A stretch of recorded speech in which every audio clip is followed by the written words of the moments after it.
not everything is binary. And I think something that I've learned over the last year, particularly with regards to those quote unquote on our side, is how they are no different to those on the other side. Yes, absolutely. I mean, there's that old idea of the horseshoe, where the idea is that you have this spectrum. Let's accept that the left-right structure for a second, just for analytical purposes. Okay, so you've got people on the left and people on the right, and then they become more and more vociferous and more polarized. And the idea is that instead of getting further apart, they actually come closer together, because they become increasingly doctrinaire and dogmatic, inclined to force their views onto other people. And in doing so, they adopt more and more a shared set of behaviors and insistences or demands. And I think there's a lot of truth in that extremity just converges on a sort of weird, somewhat arbitrary authoritarianism.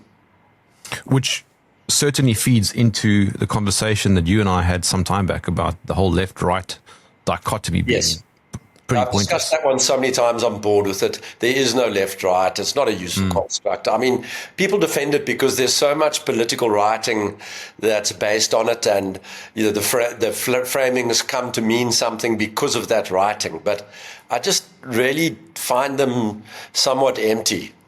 So one of the things that I love about you, Nick, is your ability to speak in front of groups of people.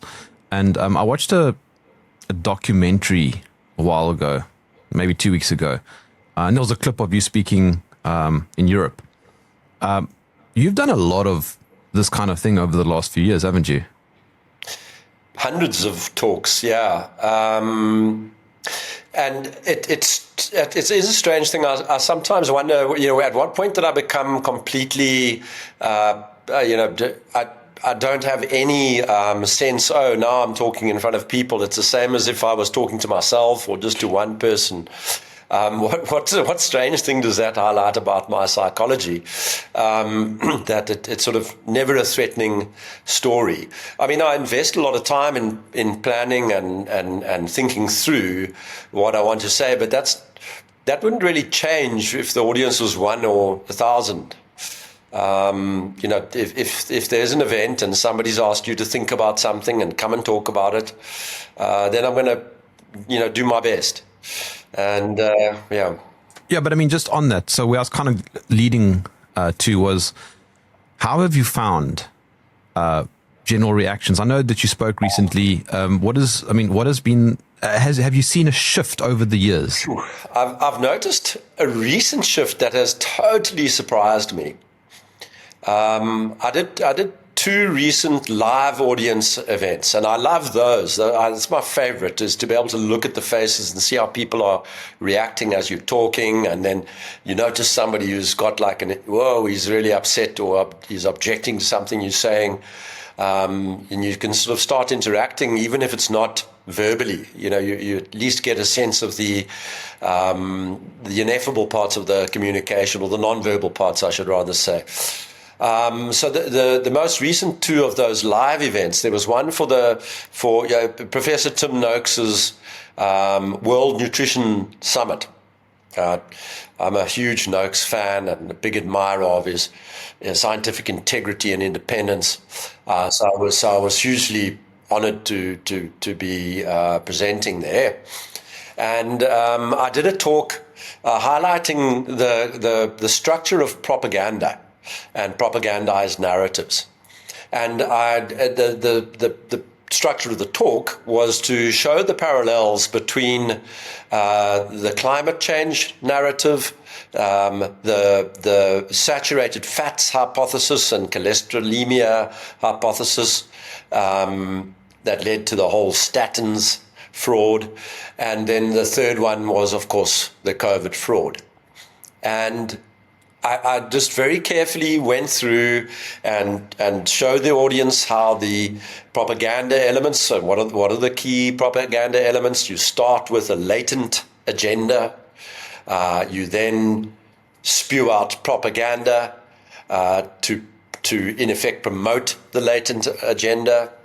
The ideology begins to take hold as a result of the propaganda, and then after that, it's no longer necessary to keep the agenda latent. You can make it patent because the ideology has taken hold. And then the second sort of structural reality of propaganda is really how do you an identification method. How do you know when you're dealing with a scam? First of all, you're being told it's a global problem, admitting only global solutions amid suppression of dissent. Those three elements. And I just showed how those elements were all present for all three of the scams of COVID, climate change, and the saturated fats hypothesis. And the audience reaction was really interesting. There was a divided story.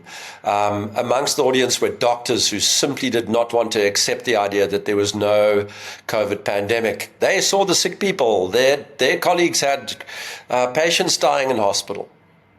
But the difference is, here I am at a live event, and there's a lunch, and there's a tea, and so on. So I can sit there, sort of doing the Socratic method on these people, asking them questions. So, how did your colleague know what the patient was dying from?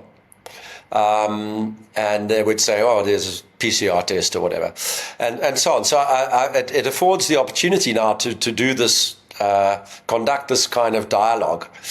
And what I noticed is that people were not running away.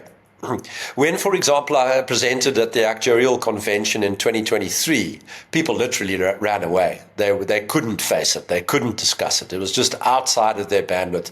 And it wasn't that they thought it was boring or uninteresting, or that they were just so offended by it.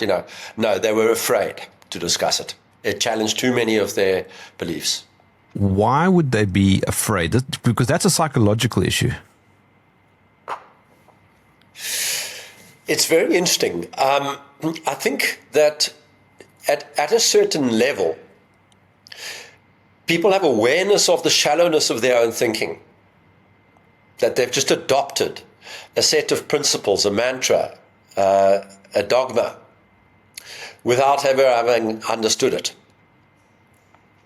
And so they're intuitively fearful of any analysis of the axioms of that dogmatic structure. Then I think also they're fearful of being seen to indulge something that is the antithesis of that dogmatic structure, because their reason for adhering to the dogmatic structure is to stay in with an in-group, to maintain social credit with a crowd of people for whom tribal membership is tightly associated with signing up to the dogmatic structure. And so that elaborates the fear, because they find themselves, first of all, not at all convinced of their own ability to defend the dogmatic structure, and secondly, painfully aware that just being seen to indulge the dissident might be a strong enough signal to their community that they're not actually part of the in-group. And so they risk excommunication from a structure that they somehow depend upon. But that basically echoes what Nassim Taleb has written about extensively in terms of risk analysis and skin in the game. Yes. In other words, like Tim Noakes has lots of skin in the game and ran huge risks by doing U-turns on some of his scientific views. Yes, and the interesting thing about him is he's a man of such character that he didn't pause. The moment he realized that he made a mistake, or that a better explanation was in view, I don't think he's the type of person who had to agonize late at night over what he was giving up. I think he just moved on. And that's why part of the reason why I have such admiration for him. I also have to give a disclaimer, because whenever I talk about Nassim Taleb, as much as I like his work, he got COVID completely wrong. No, he did. He got everything wrong on COVID, and we haven't heard much from him since, have we? No. I think there's a degree. Well, he blocked me. What's that? He blocked me. I wanted to I'm interview blocked him. by him as well, yeah, for a fairly innocuous question. But the second presentation was even more interesting. So another person who I greatly admire is Leon Lowe, who established the Free Market Foundation in South Africa some 40 or 50 years ago. He also was a courageously independent voice during the COVID phenomenon. I was invited to address the 40th annual Libertarian Seminar, LibSem, in Cape Town, alongside some luminaries. I mean, Rand Paul was addressing the audience, and Thomas Massey was there, physically present, also speaking. I had a delightful dinner with him, by the way. What a wonderful man. And I was asked to speak about how to sort of catch the lies of mainstream media, or what to do about mainstream media nonsense or something. I can't remember the actual title, but I decided to give it a no holds barred kind of talk, and I went in informing the audience about Operation Gladio. This whole business of the Americans having left 10,000 or something or more, maybe there's even 20,000. It's the largest, did you know it's the largest covert operation in history? The largest covert operation in history, and possibly the largest terrorist operation in history. Yeah. And longest.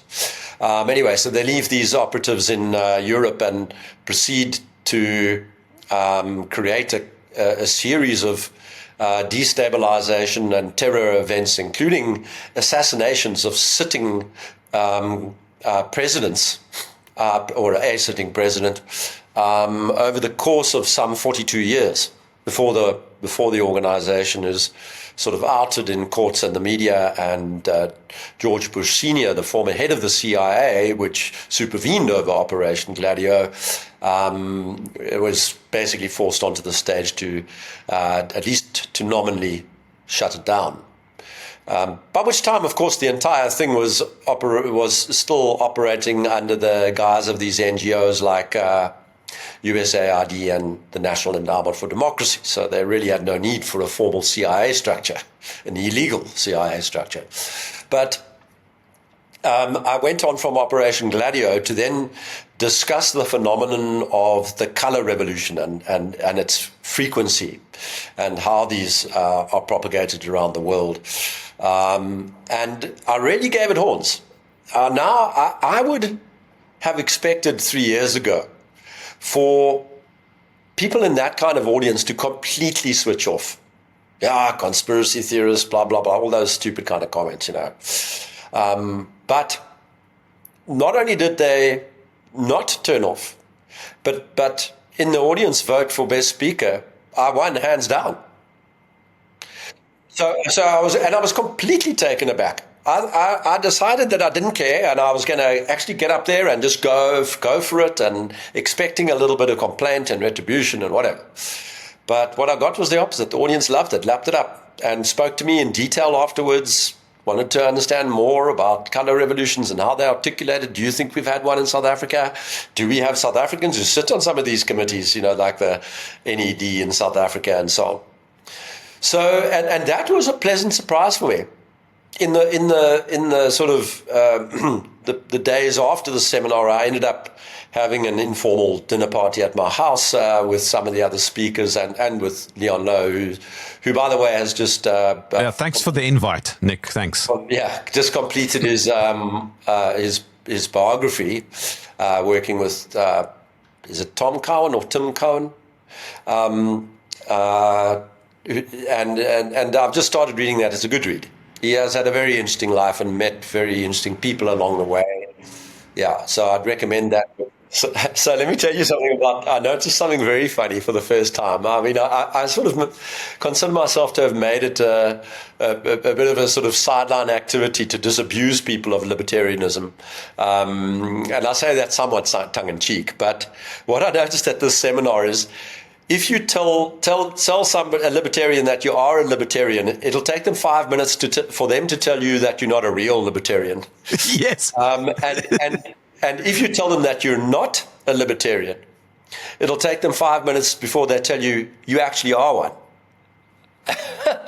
So it's a very amusing thing. But yes, I mean, libertarians for the most part were a complete no-show in COVID skepticism. Yeah, shocking. They all got injected. Like every libertarian, self-described libertarian I know, got a vaccine. I know, it's completely stupid, and also just missed. This was the ultimate sort of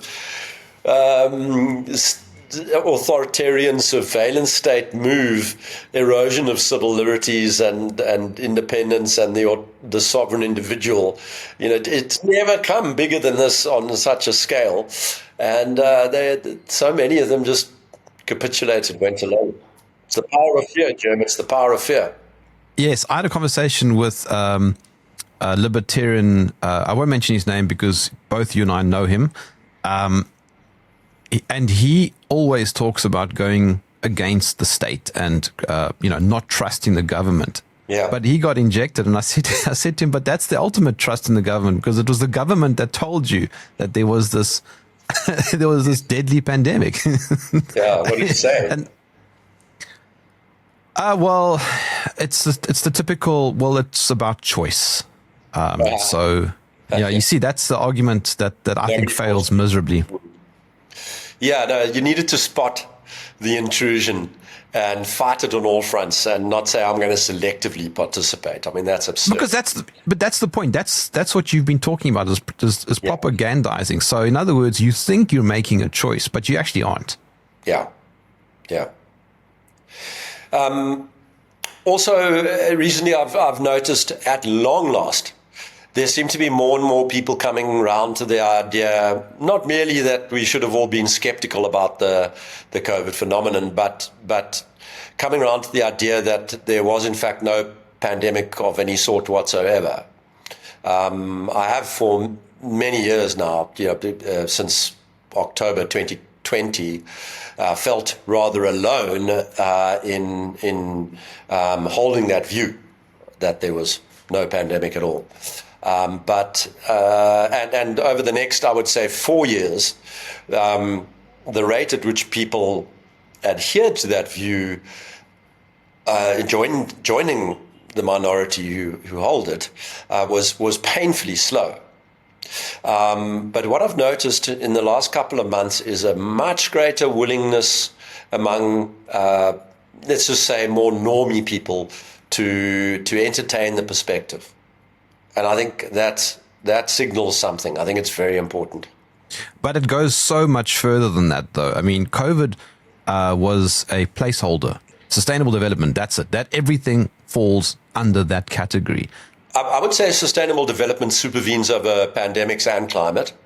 Yes. The thing about the sustainable development goals is on as discrete goals, one at a time, more of the goal is probably something that almost everybody would sign up to, because they're quite anodyne, bland statements.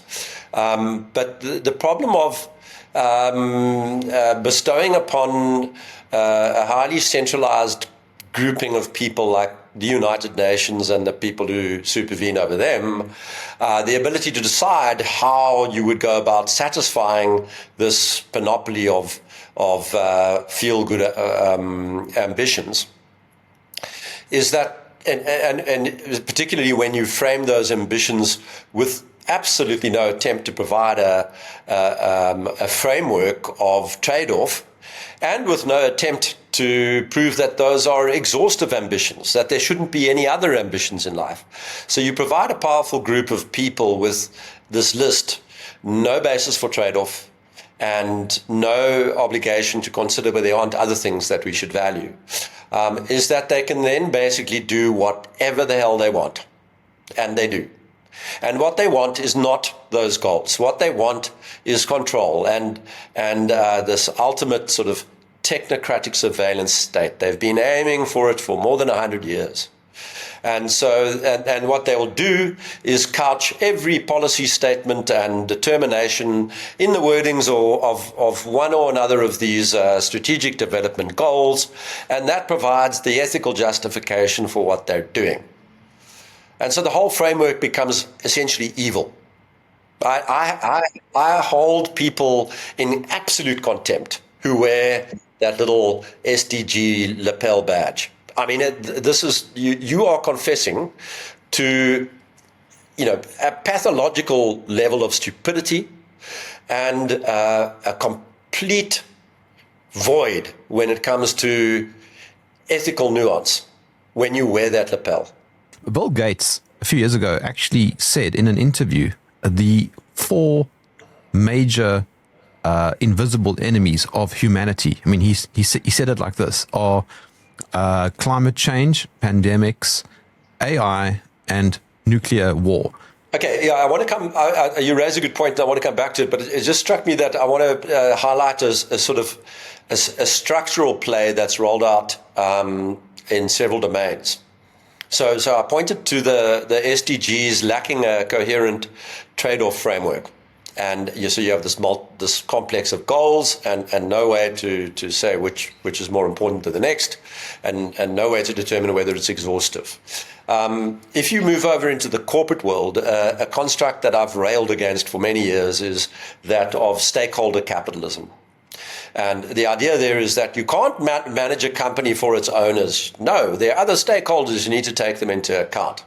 Quietly ignoring the fact that in order to increase the value of a company, you need to look after a multitude of stakeholders. So, for example, if you want to increase the value of the company, one important way of doing so is to increase the company's revenues. Well, you can't increase its revenues unless there are more people out there who want its products, and that means you're satisfying. You have an objective of satisfying a growing number of customers along the way,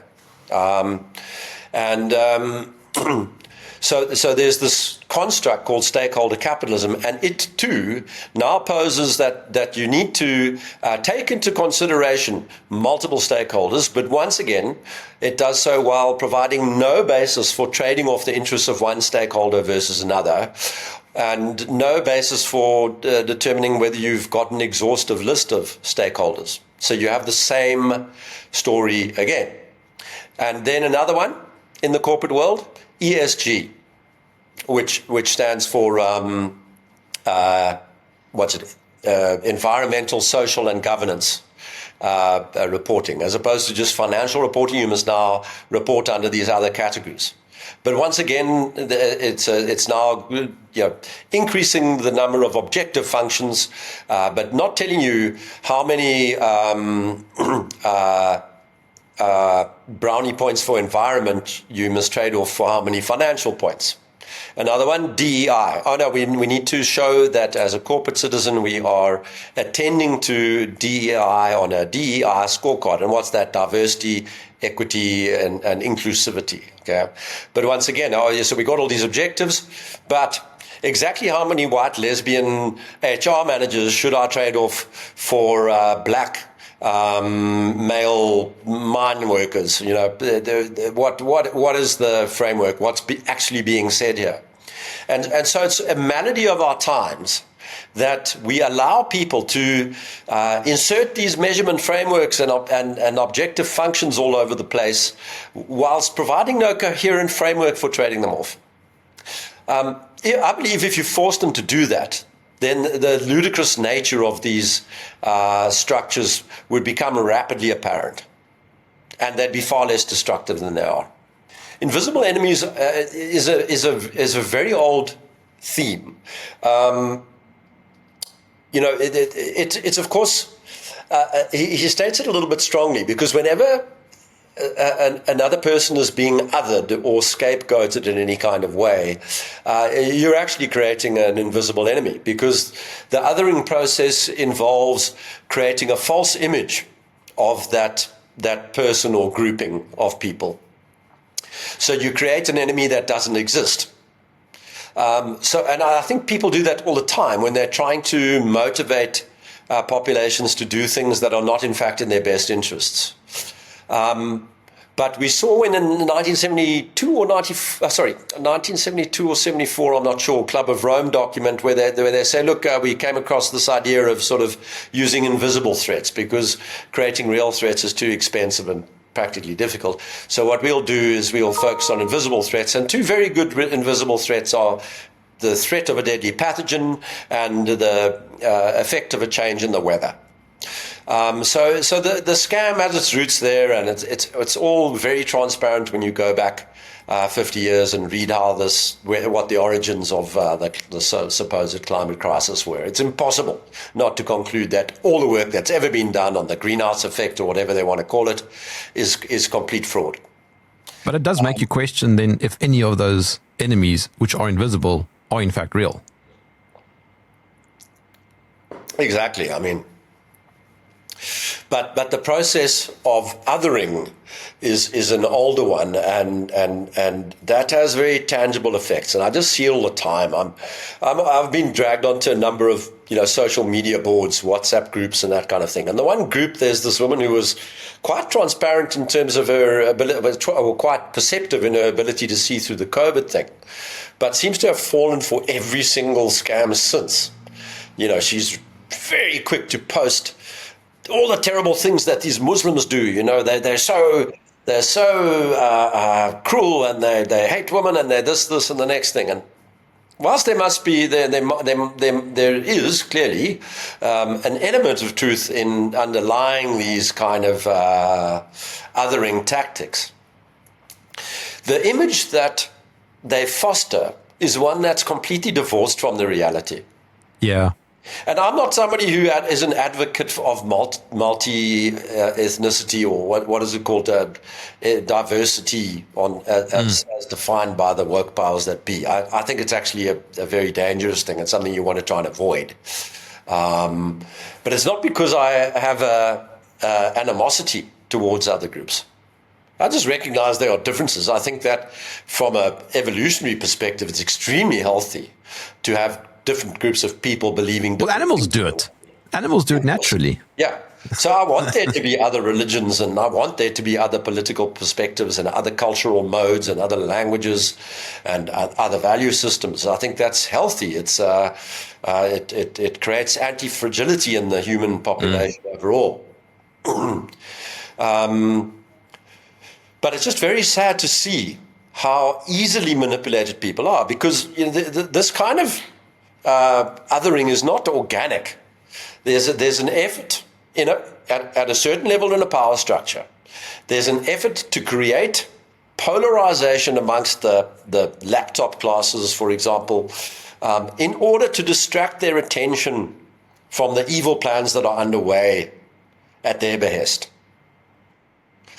And it's horrible to see it being effective. I mentioned color revolutions earlier on. Okay, now recently I was listening to a podcast. I don't know if you've come across E.M. Burlingham. He was on my show. Oh, was he? Okay. Well, then I knew that James Delingpole had interviewed him, but he raised an interesting point. He said that he thought, and I'll apologize in advance if I paraphrase him incorrectly, but he thought that the CCP's objective in asserting centralized control in certain domains was very likely wrapped up in their desire to avoid a color revolution, because this is what the Anglo-American establishment does. It basically undermines every single potential power block on Earth by periodically conducting color revolutions. And the Chinese know that that's the case, and that they have to set up their country to avoid that at all costs. And in order to do that, they need an element of control over information flow, over narratives, over people movement, and in order to wage a relentless war against the would-be color revolutionaries. And to an extent, Russia has had to do the same. And that raises the question of, well, okay, so the fight against the Anglo-American establishment actually forces you into a political structure that has authoritarian elements, which the Anglo-American establishment then turns against you by calling you authoritarian, by calling you draconian, by accusing you of Uyghur genocides, communism, whatever. I mean, it's actually very difficult to see communism in China. It's impossible to see it. And people need to also go to Xinjiang, for example, to understand the political issue. I mean, that province, without getting into the discussion about that, but that province borders Afghanistan, Pakistan, and a bunch of other areas that are targets. Silk Road yes. Faults, right? Yeah. Yes. But people don't understand nuance. Did you go to Urumqi? Yes, a few times. The great little city. Like a fascinating place. Delicious food, I'll tell you that. I believe so. Very nice food. Yeah. But you know, I think the gap between Western perceptions and reality on the ground seems to me to be vast. I mean, you used the word earlier, framework, and I think this is really, really important. I was chatting to Zoe Harcombe, funny enough. Yeah, she's great. Yeah, we were just having a chit-chat the other day, and she was asking me about, do I think that there are individuals who are in these positions of power, or is it actually something bigger than that? And I said, I think it's something bigger than that. It's frameworks. It doesn't matter if Klaus Schwab steps down from the World Economic Forum. It doesn't matter if Yuval Harari goes and does something else with his life. The framework still exists. Yes. They're bad meme clusters is the way I like to think of them. They're sort of, they do attain the level of highly sophisticated and complex frameworks, and you can see these written down and agglomerating over time. And there are consistent families that are involved, but tends not to go beyond, 4, 5, 6 in the extreme generations. So there's some continuity. I sometimes wonder what they put in the Rothschild drinking water, that such truly terrible ideas and ethical values persist with such fidelity over so many generations. But and you can say the same for the Rockefellers. But in general, I mean, by the time you get to the 4th generation, you are dealing with an idiot, the idiot grandson or great-grandson that comes to the fore and messes everything up. That's a pretty reliable pattern. But I mean, just sorry, on this, someone said to me the other day, but why is nobody going after Fauci? But Fauci's just a pawn on the chessboard. Yeah. Going to be dead. It's just a waste of time. He didn't actually. I mean, I'm not defending Fauci. He was involved in the HIV scam in the 80s, but he didn't actually do anything during COVID. He just told people to wear masks and take shots. Yeah. No, I'd agree with that. I mean, he's just a bit player. Nasty piece of work, to be sure. But everybody who thinks that the important thing here is to prosecute Fauci, and if you did, because he's the kingpin and he organized all of this. I mean, that's such an immature view, because it's not even close to the truth. And what would you be achieving? And Nuremberg trials, you must do Nuremberg trials, it's a bit comical, really. But I've lost the track here. Where I know it is. You were talking about it's not so much that there's the same people or a continuity of families or an organization over time as it is about a framework. And I said maybe even like something less than that, like a meme cluster.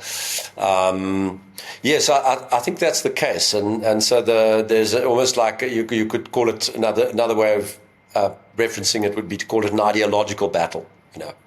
The case for the sovereign individual versus the case for feudalism or a kind of collectivism, and I think that's probably a more useful way of looking at things.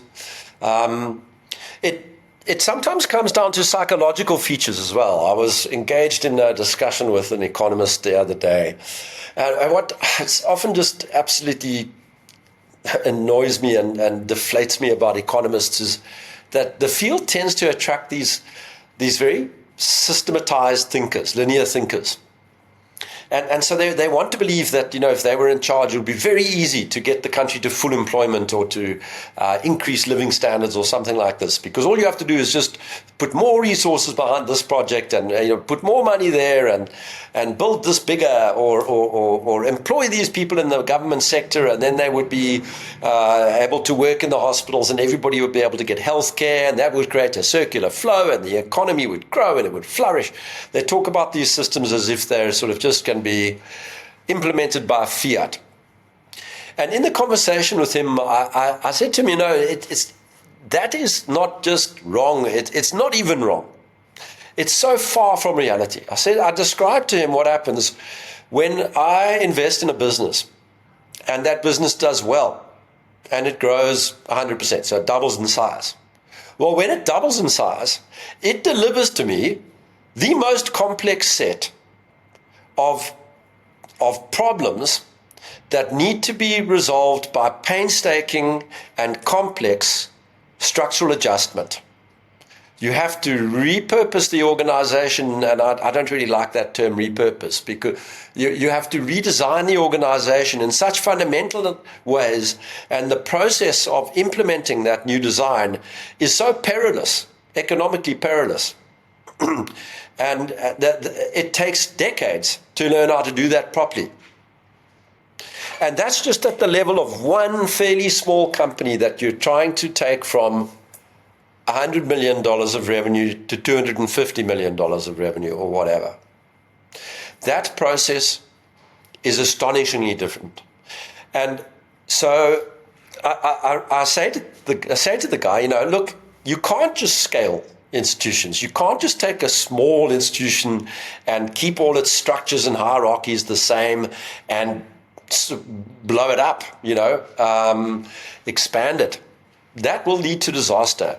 So organizational structure, both in economics and in commerce and indeed in politics, is not scale invariant.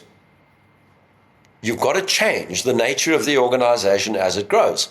Decentralization becomes a more important thing and a harder and harder thing to deal with as organizational scale increases, because you want to make sure that decisions are being made on the periphery and as close to the relevant information as possible by people who are understanding that area or that segment of your target market. And that challenge is huge. It's very hard. And what invariably happens is that despite gallant efforts to bring to bear such decentralization and subsidiarity in organizational design, companies invariably fail along the way, and you end up with a situation where almost no innovation takes place at large corporations. They're taking my observation to an extreme level, or they're suffering from what I'm observing at an extreme level, in the sense that they're trying to radically centralize things on a global level and to cast a single framework that's assessed at a central location. All the trade-offs are determined at a central location where all the ethical frameworks are set and globalized and universalized. As I've always said, very consistently said, that aspiration is destined for failure. It is doomed before they're out of the starting blocks, and it's not solved by AI or data availability or speed of processing information or anything like that. It's a doomed project. The irony, though, is that it keeps going. Yes, because there's a ready supply of linear thinking idiots, systematizers, people who have no appreciation for complexity or from this very fundamental problem that optimal organizational design is scale variant. As you change scale, what's optimal changes. And part of that is very, very much based on modeling, isn't it? You've spoken about this in the past, and this is precisely how the climate change scam works and virology. Yeah, absolutely. And the models have limited value. If you're building a bridge, you would be quite nice to have a little bit of a model of load bearing and that kind of thing. You'd want to have some of that. If you're but you can see the results. So in other words, if your model, it's not a complex setting. Yeah. Yes. But as soon as you get up to more complex phenomena, modeling is completely useless, and in fact is dangerous because it gives people overly simplistic picture of how things are, and they start making decisions as if they're operating in a simple framework. And the COVID models were a wonderful thing. Those are extremely simple models with like 3 parameters to model this whole complex scenario. And they think all we've got to do is control the rate of infection, and then we're going to do that by locking down. Well, what an absurdity, So too with the climate models. I mean, I think you should also, if you're going to be a climate scientist, it should almost automatically be a fireable offense if you build a model, because you have no understanding for your field if you think you can model the climate usefully. Looking for statistical regularities and so on is not the same thing as building a model. Noticing that, some form of solar proximity or solar flares or whatever affects the climate, that's a good statistical regularity to observe. And then you try and understand that was one of the variables in the system, and is it dominant, and under what conditions is it dominant, and so on. And that's useful. Okay.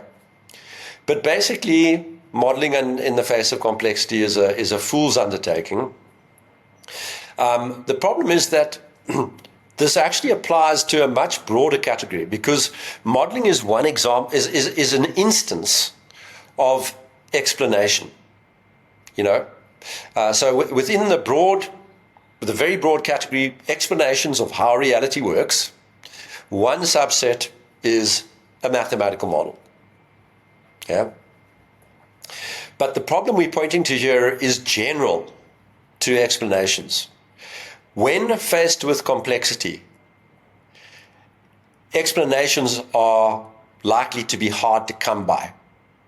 And our response to that is not to give up, but to have the humility to recognize that we must address complexity not by way of grand models and grand explanations, but by way of systematic trial and error, by trying things on the margin with no grand explanation for whether they'll work or not. Just try something, and does it seem to improve or not? And of course, that's harder to do than it is to say. And there's still a lot of danger, because something might appear to work in the short term, but be a disaster in the long term. And how long is the long term? Yeah. Would you say that a lot of medicine or pharmaceutical products are based on modeling? I'm thinking of prophylactic type stuff like vaccination. They might have a model for the benefits. I mean, you get these crazy claims that vaccines have saved 140 million lives or whatever it is. It's absolutely absurd. Again, people should be fired for attempting to calculate that number. But no, it's not so much based on modeling. It's based on an explanation, which is that if you introduce the body to a pathogen or part of a pathogen or an attenuated pathogen, that it learns how to respond to the pathogen in a safe way. Okay. Not an entirely stupid proposition, but one which has never been proven. And I increasingly suspect it's because the immune system doesn't function as described, and pathogens by and large don't function as described. So that the whole intellectual construct is actually due for defenestration. So it's definitely based on an explanation, not a model. But why were you asking that question? Why is that of interest to you? The COVID era was driven by models. Who was the guy? Neil Ferguson. Yeah. Here we go. Horrible little man. No, yeah, a stunted intellect as well. I mean, he's stupid. The guy's stupid. And then you had Christian Drosten with the PCR protocols. Which were passed very, very quickly by the WHO. Yes, they declared them the gold standard, and And yeah, we are. We're having impossible conversations. I've been trolling two gentlemen on Twitter for the last 2 weeks. Ian Copeland, PhD. I think you might know who he is. let me guess, Neil Stone. And Neil Stone. Yeah. Two obvious pharmaceutical industry shills, neither of them very bright, but just so naked in their consistent rolling out of these shibboleths of the pharmaceutical edifice. So you would argue that vaccines are not really based on modeling? Because remember, they don't use double-blind trials. No. I mean, they do definitely, as I say, try to model the benefits of vaccines. But no, I think they're based on a very bad idea. This sort of notion. Actually, they're genius. They're genius because you can't ever prove your argument. What do you mean? You can't say I was harmed by a vaccine. You can't ever actually say it because it's a prophylactic. It's given to you years in advance. Well, I mean, some people drop dead the moment they receive a vaccine.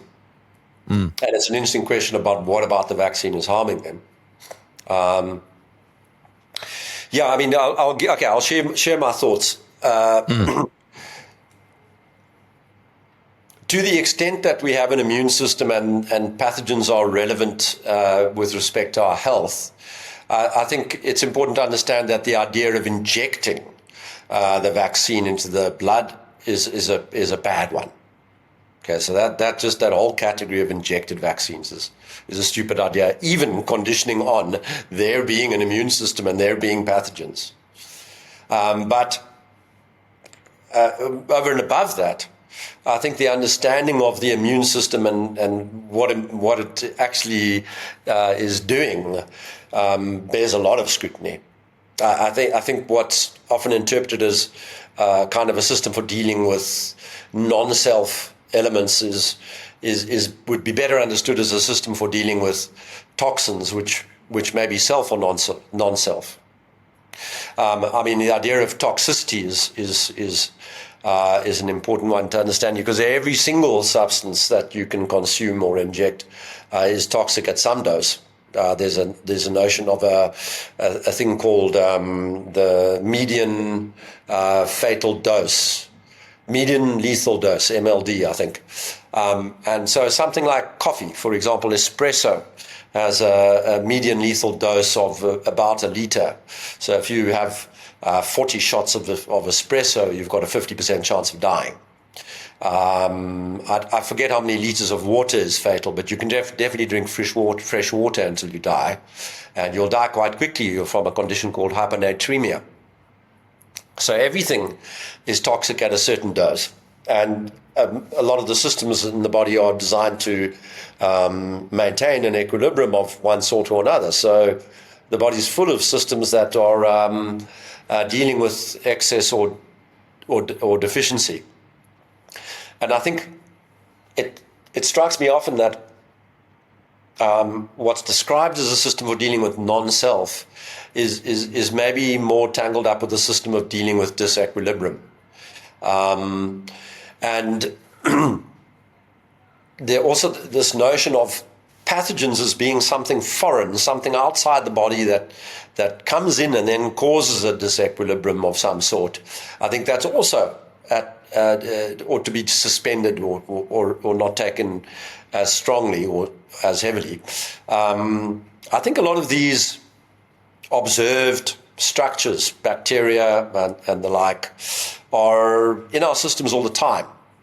And when a system goes into disequilibrium for a cause that has nothing to do with this structure, then what happens is that the structure proliferates. And people falsely attribute to it causality in the disequilibrium when they actually are consequential to it. So I think both the idea of immunology and the idea of pathology really require a great deal of scrutiny, and we should be taking a real whiteboard approach to. I would even advocate for just for the time being, suspend the term immune system. Yeah. Back in. Well, I mean, it's effectively just white blood cells. Well, it's a whole flotilla of different types of cells. Yeah. I remember back in cellular apparatus. Yes. Well, I remember in 2021 when I started thinking about this whole thing. Towards the end of 2020, I remember asking my wife, "Do you think any of this is real?" And then I came across a wonderful book written by Ethel Hume called Pasteur or Béchamp, and it was about the two contemporaries, Louis Pasteur and Antoine Béchamp. And Béchamp was effectively arguing what you've just said, and that was already in the 1800s. But then the pharmaceutical industry basically shut him down and went with the whole Pasteur thing, which is where we are now. Yes. No, and if you look at Chinese medicine, that it's all. I mean, its central theme is it emphasizes equilibrium, and is trying to, and also medieval medicine, the balance of the humors was the temperaments or the humors, what was it, cholera, spleen, bile, and I'm forgetting one now. Melancholia, I think it was. But yeah, the idea in that medicine, that primitive medicine, was that you needed to keep these in balance, the four temperaments. Yes, but that makes so much sense. And the thing is that it makes me realize also that we have an impoverished understanding of health 1,000 years ago. I don't think. I mean, the popular claim is people didn't live past age 30. I think that's probably largely bunk. That's probably because of wars and other things. But health-wise, they would have been very healthy because they didn't even have sugar. I mean, you would think then chronologically, today we should be immensely healthy, Nick. Yes. Well, okay. So one of the things that happened was in medieval and later Europe, when they've now, one of the things that happened is the diversity of the diets dropped a lot, because they would typically have a dominant crop or a handful of dominant crops, so they were eating a lot of grains. Diet was not diverse. I'm a big fan of diversity in diet, right? And you had these conditions like consumption, tuberculosis. Now, that's an example of something. I've heard it said by a South African, a well-to-do South African pathologist, that he thought that it was probably the case that every single South African corpse had at least a small tubercular lesion on the lungs. So everybody has, asymptomatic tuberculosis in essence. But that, of course, so only a minority of people actually succumb to the disease or develop the disease, and that really is a kind of combination of the terrain and the Pasteur's germ theory, where the germ is there, but the germ is a thing, but it plays almost no role in the causal structure. You need a person who's malnourished, who doesn't have a diverse diet. I never use the term balanced diet because that's aligned with the whole USDA framework of a food pyramid that's based on carbohydrates, which is a very, very bad thing. But, so people who have this undiverse diet end up with systems that are in disequilibrium, and then the tubercular lesion grows.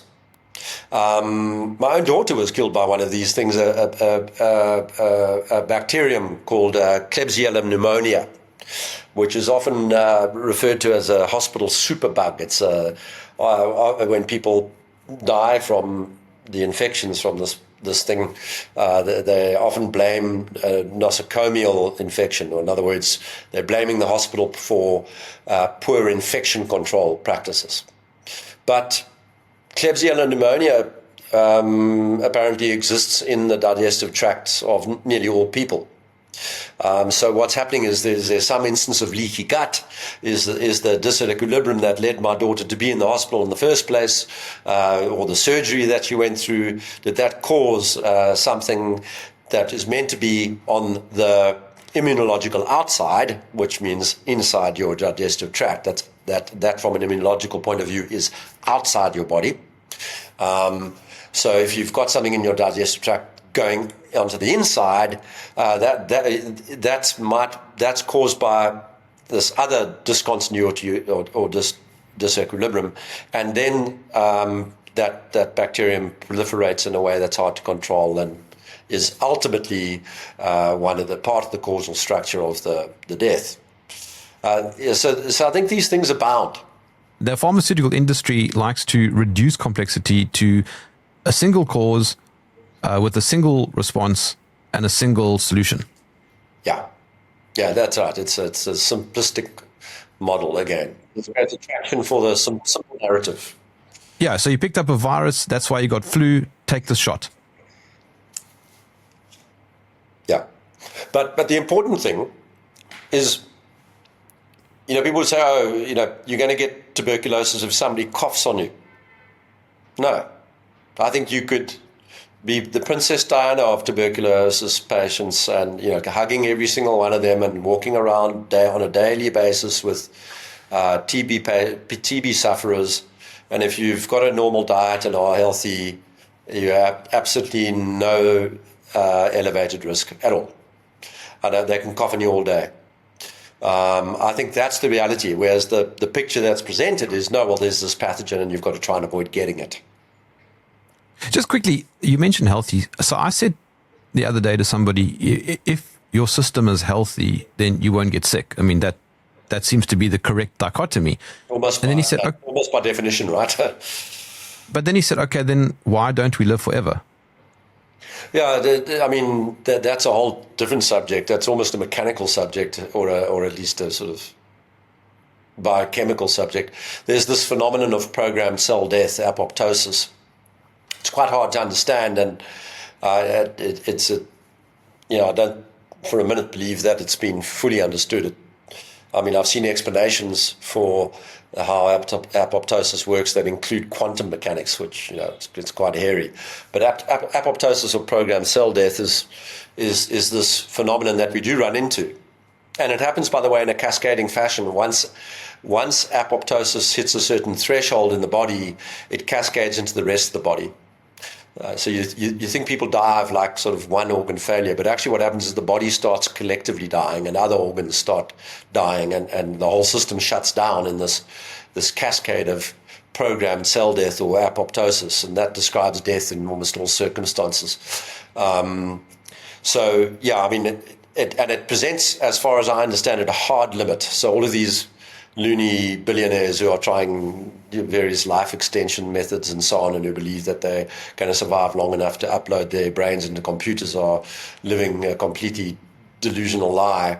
But I think there's a hard limit, and it's hit in humans at around the age of 120, and at that point, cells that don't get replaced by the body and probably can't plausibly be replaced turn off, and that's it. Okay, so we are out of time, but I just want to point out, Nick, I am a fan of germ theory.